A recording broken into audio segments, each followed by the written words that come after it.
आणि आता आपल्या एक्सप्लेनरला सुरुवात करूयात. आजचा आपलं पहिलं एक्सप्लेनर आहे प्रत्येक भारतीयाला अभिमान वाटेल असं. या एक्सप्लेनरला सुरुवात करण्याआधी आपण काही दृश्य पाहूयात.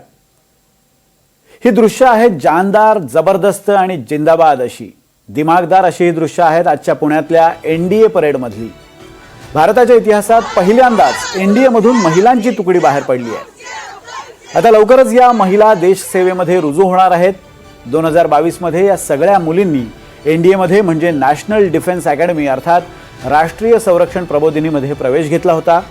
आता 3 वर्षांचं खडतर प्रशिक्षण आणि मेहनत करून तसंच परीक्षा देऊन या 17 मुलींच्या या पहिल्या तुकडीनं शानदार असं संचलन केलंय. एनडीएच्या 75 वर्षांच्या इतिहासात या सुवर्णाक्षराची नोंद होणार आहे. खरं तर याची सुरुवात झाली ती 2021 साली. 2021ला झालं काय तर सर्वोच्च न्यायालयानं ऑगस्ट 2021 मध्ये दिलेल्या अंतरिम आदेशामुळे महिला कॅडेट्सना एनडीएमध्ये प्रवेश घेण्याचा मार्ग मोकळा झाला होता. त्यामुळे 2022 मध्ये या मुलींनी एनडीएसाठीच्या प्रवेश परीक्षेत आपल्यातली गुणवत्ता सिद्ध करत एनडीएसाठीचा पात्रता निकष पार केला. मुलींची ही पहिली तुकडी तर एनडीएमधून पासआउट झाली आहे. पण एनडीएमध्ये सध्याच्या घडीला 17 राज्यांमधल्या 126 मुली प्रशिक्षण घेत आहेत. यामध्ये हरियाणाच्या 35, उत्तर प्रदेशच्या 28, राजस्थानच्या 13, केरळच्या 4, कर्नाटकची 1 आणि महाराष्ट्राच्या तब्बल 11 मुलींचा यामध्ये समावेश आहे. या महिला कॅडेट्सनी गेल्या 3 वर्षात शारीरिक, मानसिक आणि नेतृत्व गुणांमध्ये ही चमक दाखवली आहे.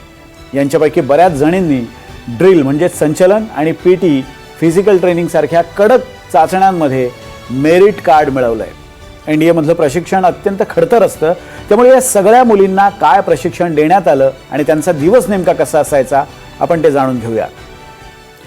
एनडीए हे भारतातलं लष्करासाठीचं सर्वात प्रतिष्ठित आणि कठोर असं प्रशिक्षण केंद्र आहे. इथं भारतीय लष्कर, नौदल आणि हवाई दलासाठी म्हणजे तिन्ही सैन्य दलांसाठी एकत्रित प्रशिक्षण दिलं जातं. हे प्रशिक्षण अत्यंत शिस्तबद्ध आणि कठोर असतं. एनडीएमधला दिवस पहाटे 5 वाजता म्हणजे सूर्योदया आधीच सुरू होतं. धावण्याचा सराव, ड्रिल, शारीरिक शिक्षण, युद्ध शिक्षण, शस्त्रास्त्रांचं प्रशिक्षण, त्याचबरोबर स्विमिंग आणि विविध खेळ यामध्ये पूर्ण दिवस संपतो. या कॅडेट्सना रोज व्यायाम करावा लागतो. परेड असेल किंवा लॉंग रन असेल, क्रॉस कंट्री असेल आणि अडथळ्यांची म्हणजे स्टिपल चेस शर्यत सुद्धा इथं पार करावी लागते. रोज हे सगळं करून अर्थातच शरीरावर प्रचंड ताण येतो. ऊन, थंडी आणि पावसात सुद्धा हा दिनक्रम बदलत नाही. हे कठोर प्रशिक्षण दिलं जात असतं. वरिष्ठ अधिकाऱ्यांचा दबाव आणि परीक्षांचा तणाव हे कॅडेट्सना मानसिकदृष्ट्या अधिक खंबीर बनवतं. एनडीएमध्ये फक्त फिजिकल फिटनेस म्हणजे शारीरिक क्षमता पुरेशी नाही तर नेतृत्व गुण, निर्णय क्षमता आणि संकटांशी झगडण्याची मानसिक ताकद याचाही कस लागतो. या 17 मुली खडतर प्रशिक्षणाच्या या सगळ्या पातळ्यांवर यशस्वी ठरल्यात. अगदी उदाहरण म्हणून सांगायचं झालं तर श्रुती दक्ष ही या तुकडीची डिव्हिजन कॅडेट कॅप्टन म्हणजे प्रमुख आहे. तिचे वडील हे विंग कमांडर योगेश कुमार दक्ष हे सुद्धा एनडीएचेच माजी विद्यार्थी आहेत. म्हणजे ज्या संस्थेतून वडिलांनी पासिंग आउट परेड केली त्याच संस्थेतून आता त्यांची मुलगी सुद्धा बाहेर पडलेली आहे. दुसरी कॅडेट आहे इशिता शर्मा. हिची कुठलीही लष्करी पार्श्वभूमी नसताना तिनं एनडीएचं कठोर प्रशिक्षण पूर्ण केलंय. तर हरियाणामधली हरसिमरत कौर हिचे वडील हे लष्करामध्ये हवालदार म्हणजे एनसीओ दर्जाचे कर्मचारी होते. म्हणजेच घराण्यातला सैन्याचा वारसा या मुलीसुद्धा आता समर्थपणे पेलतायत. आज ज्या मुलींनी इतिहास घडवलाय त्यांच्या भावना काय आहेत आपण प्रत्यक्ष त्यांच्याकडूनच जाणून घेऊया. नमस्कार, मी राहुल कुलकर्णी. ज्या 17 मुली आहेत ना त्या ह्या मुली आहेत आणि ह्या मुलींचा आत्ताचा चला बरं छान छान. Now you are been permitted to interact with us. Great pleasure. नाव कसं आहे? Really good, sir. मराठी येतं का? अच्छा. ये आज का दिन आपके लिए कितना इम्पोर्टेंट है? Today is a very special day for me, as it's the final passing out parade happens today, and I'll finally be joining IMA very soon. What is your family background? Sir, my father is school principal and my mother is teacher, sir. Okay. वो कहाँ पे रहते हैं? So we live in Rajasthan and I belong to Haryana. तो आपने जो preparation KIA वो कैसे, किस तरीके का प्रिपरेशन था? Sir, it was a normal preparation. I was not earlier preparing for India, but thereafter I prepared for it. Like कशी आहे तू? श्रुती मराठी येतं का तुला? बरं, कुठली भाषा येते तुला मग? हिंदी। अच्छा, तो मुझे बताइए कि 3 साल ने आपको क्या दिया? 3 साल ने मेरे को बहुत अच्छा एक्सपीरियंस दिया है। मेरे कोर्समेट्स के साथ यहाँ पे जो मैंने अपनी लाइफ लीड की है वो बहुत ही मेमोरेबल एक्सपीरियंस है मेरे जैसे लिए। बहुत सारे हाइज और लोज आते हैं, कभी कभी मन 3 करता मुझे है। बताइए कि बहुत हाई पे थी, अब थोड़े से लो भी थे उसमें। हाइज तो होते हैं जैसे हमें अचीवमेंट्स आती है। मैं अपने पेरेंट्स को प्राउड करती हूँ, अपने divisional officer wing Great. Commander Vaishnavi Tokekar, great. उनको प्राउड किया आहेत का है। त्या? वैष्णवी टोकेकर मॅडम आहेत का?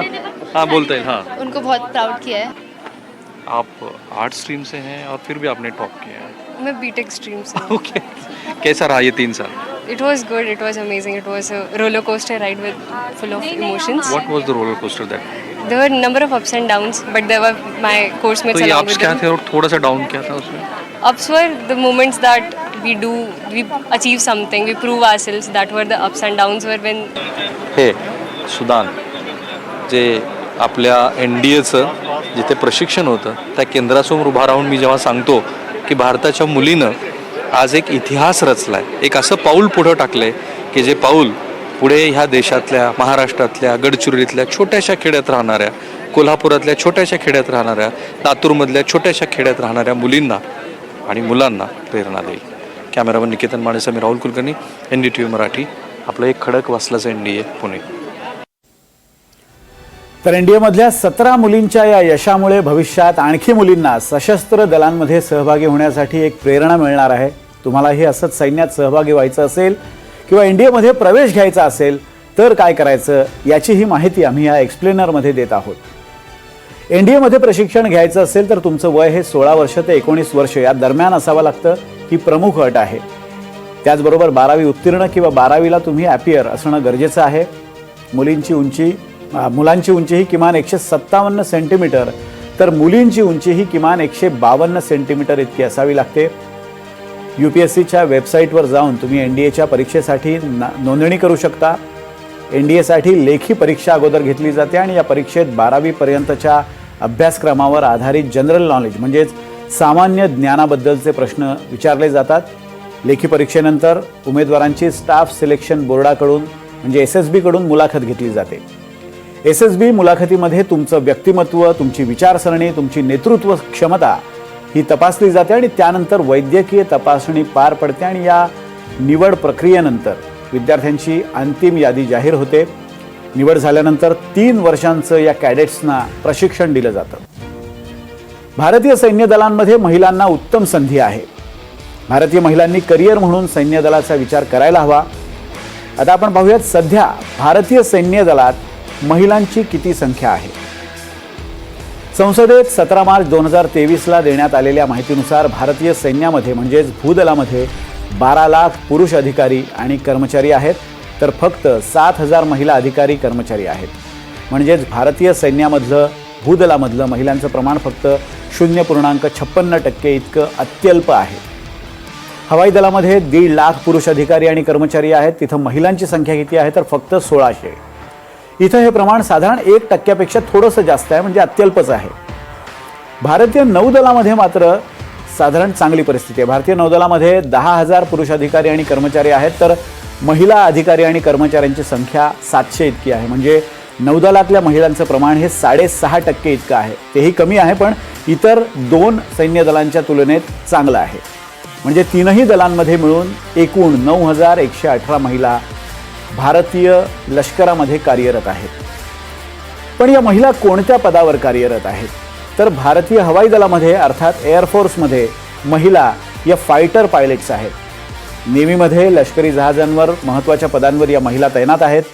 आणि आता भारतीय लष्करामध्ये म्हणून भूदलामध्ये प्रत्यक्ष युद्धभूमीवरही महिला जाऊन लढू शकतात. सध्या तोफखान्यामध्ये म्हणजे आर्टिलरीमध्ये महिला तैनात आहेत आणि सुरुवातीला भारतीय सैन्यामध्ये महिलांची भरती ही शॉर्ट सर्व्हिस कमिशन म्हणजे SSC अंतर्गत होत होती. म्हणजेच महिलांना ठराविक काळात सेवा करता यायची. ती सुरुवातीला 5 वर्ष इतकी होती. पण महिलांच्या लष्करातल्या सेवेची सुरुवातही बरीच उशिरा झाली. म्हणजे लष्करात सर्वप्रथम 1992 मध्ये शॉर्ट सर्व्हिस कमिशन अंतर्गत महिलांची पहिली बॅच रुजू झाली. त्यावेळी त्यांची सेवा ही 5 वर्षांची होती. त्यानंतर हा कालावधी वाढवून 10 वर्षांचा करण्यात आला आणि 2006 मध्ये ही मर्यादा वाढवून 14 वर्षांपर्यंत करण्यात आली. शॉर्ट सर्व्हिस कमिशन अंतर्गत महिलांना फक्त 10 किंवा 14 वर्षांपर्यंत सेवा देता येऊ शकते. 2020 मध्ये केंद्र सरकारनं सैन्यामध्ये महिलांना परमनंट कमिशन देण्याचा महत्त्वाचा निर्णय घेतला. त्यामुळे महिला या रँकनुसार निवृत्त होऊ शकतील आणि त्यांना पेन्शन आणि इतर भत्ते सुद्धा मिळू शकतील. याआधी काय होतं की शॉर्ट सर्व्हिस कमिशन अंतर्गत महिलांना सैन्यामध्ये फक्त 14 वर्ष सेवा बजावल्यानंतर निवृत्ती घ्यावी लागत होती. त्यामुळे वयाच्या 38 ते 40व्या वर्षी या महिला निवृत्त झाल्यानंतर महिलांसमोर दुसऱ्या क्षेत्रात करिअर करण्याबद्दलच्या मर्यादित संधी होत्या. शिवाय पेन्शनही मिळत नव्हतं. आता परमनंट कमिशनमुळे भारतीय सैन्यात या 54 वर्षापर्यंत या महिलांना नोकरी करण्याची संधी आहे. असं जरी असलं तरी महिलांना अजून भारतीय सैन्यामध्ये आपलं स्थान पक्क करण्यासाठी बराच संघर्ष करावा लागतोय. त्याचं ताजं उदाहरण निकिता पांडे यांच्या रूपानं समोर आलंय. विंग कमांडर निकिता पांडे यांनी परमनंट कमिशनसाठी सर्वोच्च न्यायालयात धाव घेतली. महत्त्वाचं म्हणजे निकिता पांडे यांनी नुकत्याच झालेल्या ऑपरेशन सिंदूरमध्ये सुद्धा महत्त्वाची भूमिका बजावली आहे. निकिता या अतिशय निष्णात फायटर कंट्रोलर आहेत. ऑपरेशन बालाकोट आणि ऑपरेशन सिंदूरमध्ये त्यांचा सहभाग असल्याचं त्यांच्या वकिलांनी सर्वोच्च न्यायालयात सांगितलं. निकिता यांनी सैन्यामध्ये 13 वर्ष सेवा केली आहे. मात्र त्यांना फिजिकल फिटनेसच्या आधारावर परमनंट कमिशन नाकारण्यात आलं आणि महिन्याभरानंतर सैन्यातून निवृत्त व्हायला सुद्धा सांगण्यात आलं. आणि या विरोधातच निकिता पांडे यांनी सर्वोच्च न्यायालयात धाव घेतली. निकिता यांना सेवेमधून निवृत्त करण्यात येऊ नये असा आदेश सर्वोच्च न्यायालयानं सध्या दिला आहे. अजूनही ही केस सुरू आहे. त्यामुळे अजून निर्णय होणं अपेक्षित आहे. एकंदरीतच महिलांच्या एनडीएमधल्या या पहिल्या तुकडीचं कौतुक असलं तरी सुद्धा महिलांना भारतीय सैन्यामध्ये अजून बराच पल्ला गाठायचा आहे. खरं तर जगभराच्या तुलनेत भारतीय महिलांचा सैन्यामधला सहभाग बराचसा कमी आहे. जगभरातल्या सैन्याची तुलना करायची झाली तर सगळ्यात जास्त महिला सैनिक हे इस्रायलमध्ये आहेत. इस्रायलच्या सैन्यामध्ये तब्बल 40% इतक्या महिला आहेत. याचं कारण असं आहे की तिथं 18 वर्ष पूर्ण झालेल्या प्रत्येक स्त्री आणि पुरुषाला 2 वर्ष मिलिटरी सेवा सक्तीची आहे. त्या खालोखाल दक्षिण आफ्रिकेमध्ये सैन्यामध्ये 30% या महिला आहेत. अर्जेंटिना, ऑस्ट्रेलिया, नॉर्वे आणि न्यूझीलंडच्या सैन्यात 20% इतक्या महिला प्रतिनिधित्व करतात. तर अमेरिका, कॅनडा, फ्रान्स, नेदरलँड आणि पोलंड या देशांमधल्या सैन्यात 14 ते 18% महिला तैनात आहेत. तर भारतामध्ये ही संख्या जेमतेम 1% आसपास आहे. पण हा टक्का आपल्या सगळ्यांनाच आता वाढवायचा आहे, प्रयत्न करून वाढवायचा आहे. आणि झाशीच्या राणीचा वारसा लाभलेली ही शौर्य, साहस, बलिदान आणि पराक्रमाची कहाणी आपल्याला आणखी बुलंद करायची आहे.